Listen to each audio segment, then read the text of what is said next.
Novi Andiki Putri, Prodi Teknologi Hasil Perikanan semester 5 dari Sekolah Tinggi Teknologi Kelautan Balikdiwa, Makassar. Nah, kali ini saya akan membahas mengenai penggolongan BTP dan pengawet bahan makanan. Langsung saja kita simak penjelasannya. Jadi, yang pertama yang akan kita jelaskan di sini adalah pengertian dari bahan tambahan pangan atau BTP. Apa sih BTP itu?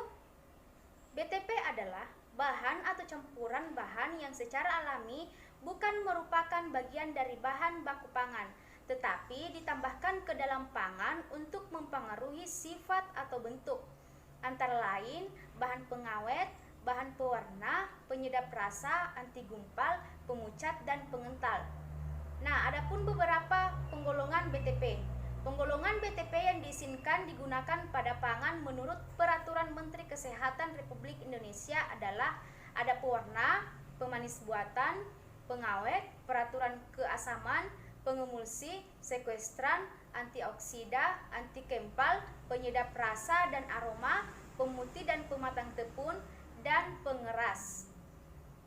Nah, di sini selain BTP yang tercantum dalam peraturan menteri tersebut, masih ada beberapa BTP lainnya yang biasa digunakan dalam pangan. Misalnya ada enzim. Enzim yaitu BTP yang berasal dari hewan, tanaman, atau mikroba yang dapat menguraikan enzimatitis. Selanjutnya ada penambah gizi, yaitu bahan tambahan berupa asam amino, mineral, atau vitamin, baik tinggal maupun campuran. Dan humektan, yaitu BTP yang dapat menyerap lembab atau uap air sehingga mempertahankan kadar air pangan. Nah, sifat, kegunaan, dan keamanan BTP. Yang pertama ada pewarna. Penambahan bahan pewarna pada pangan dilakukan untuk beberapa tujuan, yaitu memberikan kesan menarik bagi konsumen, menyeragamkan warna pangan, menstabilkan warna, menutupi perubahan warna selama proses pengolahan, mengatasi perubahan warna selama penyimpanan. Nah, pemanis buatan.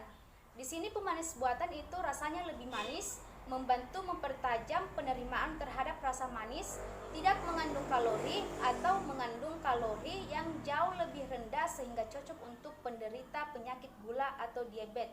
Yang terakhir, harganya juga lebih murah loh. Nah, yang ketiga ada pengawet. Bahan pengawet umumnya digunakan untuk mengawetkan pangan yang mempunyai sifat mudah rusak. Salah satunya adalah formalin yang banyak disalahgunakan untuk mengawetkan makanan seperti tahu dan mie basah. Yang keempat ada penyedap rasa, aroma, dan penguat rasa.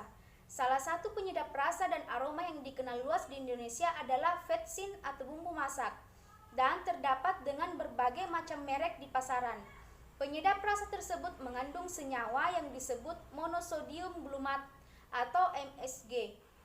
Peranan asam glumat sangat penting diantaranya untuk merangsang dan menghantar sinyal-sinyal antar sel ke otak. Yang kelima ada pengemulsi, pemantap, dan pengental.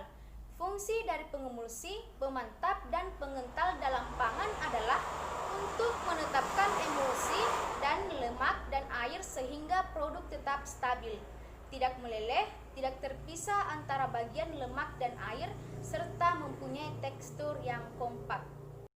Selanjutnya kita bahas sifat, kegunaan, dan keamanan BTP pada pewarna dan pemanis buatan. Yang pertama ada tujuan penggunaan BTP di dalam pangan, yaitu yang pertama mengawetkan pangan dengan mencegah pertumbuhan mikroba perusak pangan atau mencegah terjadinya reaksi kimia yang dapat menurunkan mutu pangan. Kedua, membentuk pangan menjadi lebih baik, renyah, dan lebih enak di mulut. Ketiga, memberikan warna dan aroma yang lebih menarik sehingga menambah selera. Keempat, meningkatkan kualitas pangan. Dan yang kelima, menghemat biaya. Selanjutnya, jenis-jenis antioksidan. Yang pertama ada antioksidan alami, di mana antioksidan alami ini adalah antioksidan yang berasal dari tanaman dan ditambahkan ke produk pangan dalam bentuk tanaman aslinya ataupun hasil ekstraksinya. Contoh antioksidan alami yaitu tokoferol atau vitamin E, asam askorbat atau vitamin C, beta keraton atau vitamin A.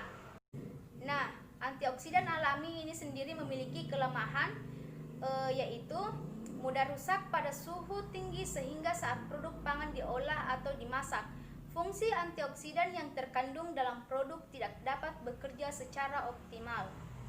Yang kedua, ada antioksidan sintesis.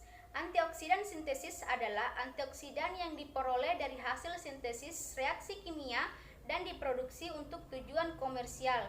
Adapun contoh dari antioksidan sintesis yaitu butyl hidroksianisol atau BHA, butyl hidroksitoluen atau BHT, dan tersier butyl hidroksikuinolin atau TBHQ. Selanjutnya, pengatur keasaman. Pengatur keasaman atau asidulan merupakan senyawa kimia yang bersifat asam dan salah satu dari asam tambahan pangan yang sengaja ditambahkan ke dalam pangan dengan berbagai tujuan. Tujuan untuk penambahan pengatur keasaman pada bahan pangan yaitu untuk bertindak sebagai bahan pengawet, penegas rasa dan warna atau menyelubungi aftertaste yang tidak disukai, memberikan rasa asam, dan mengintensifkan penerima rasa yang lain. Nah, pengelompokan pengatur keasaman. Pengasaman terbagi beberapa macam, yaitu asam asetat, suksinat, tartrat, malat, fumasat, laktat, pirufat, sifat, pirofosfat, dan ortofosfat. Selanjutnya ada basa. Basa terbagi beberapa macam, yaitu naseskuikarbon, natrium bikarbonat, natrium hidroksida, dan amonium bikarbonat. Selanjutnya ada penetralan terbagi beberapa macam, yaitu asam-asam lemak tak jenuh.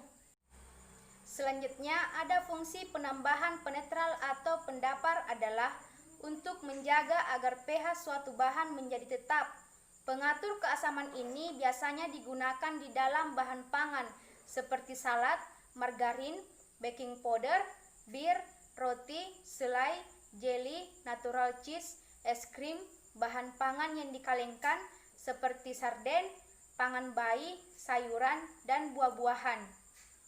Kemudian ada larangan penggunaan BTP. Yang pertama, dilarang menggunakan BTP untuk tujuan-tujuan tertentu, yaitu untuk menyembunyikan penggunaan bahan yang salah atau yang tidak memenuhi persyaratan.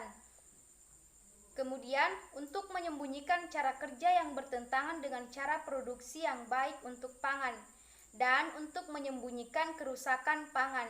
Yang kedua, dilarang memproduksi, mengimpor, atau mengedar BTP yang dilarang dan belum mendapat persetujuan dari Badan Pengawas Obat dan Makanan.